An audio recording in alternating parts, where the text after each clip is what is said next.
শ্রমিক ভট্টাচার্য বললেন যে ভালো তৃণমূলদের নেব।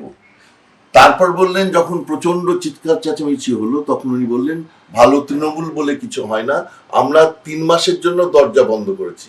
তারপর দেখা যাচ্ছে অদ্ভুতভাবে এই যে ভালো তৃণমূল, অর্থাৎ যারা ঋতব্রত তৃণমূলে যোগদান করছে, সেই যোগদানকারী কলঙ্কিত বিধায়ক, কাউন্সিলর,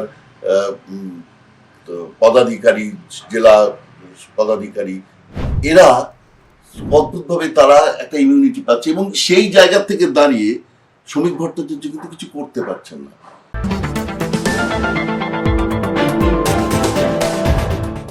তাদেরকে যে এই যে অভিযোগ থেকে মুক্তি দেওয়া হচ্ছে বা মুক্তি দেওয়ার একটা চেষ্টা হচ্ছে বা তাদের বিরুদ্ধে অভিযোগের কোনো তদন্ত হচ্ছে না, সেই ব্যাপারে শ্রমিক ভট্টাচার্যের কোনো বক্তব্য আমরা কিন্তু জানতে পারছি না। অর্থাৎ তিনি কি করবেন, তিনি যে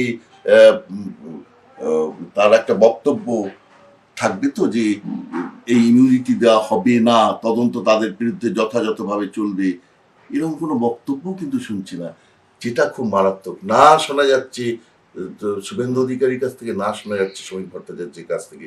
সুতরাং শ্রমিক ভট্টাচার্য তার মানে নিশ্চয়ই চাইছেন না যে এদেরকে অভিযোগ থেকে মুক্তি দেওয়া হোক। একটা রাজ্য সভাপতি হয়ে তিনি কেন চাইবেন? কিন্তু তাকে চাপে পড়ে, কোনো জায়গা থেকে চাপে পড়ে এই বিষয়টাকে গিলতে হচ্ছে। তাহলে একটা মানুষকে যদি তার মনের বিরোধী কোনো কাজ মুখে মেনে নিতে হয়, তাহলে যেমন মানসিক অবস্থা হওয়া স্বাভাবিক, সুতরাং সেই অবস্থায় হচ্ছে, যাকে বাংলায় একটা প্রবাদ আছে, সাপের ছুঁচো গেলা, সেটাই হচ্ছে।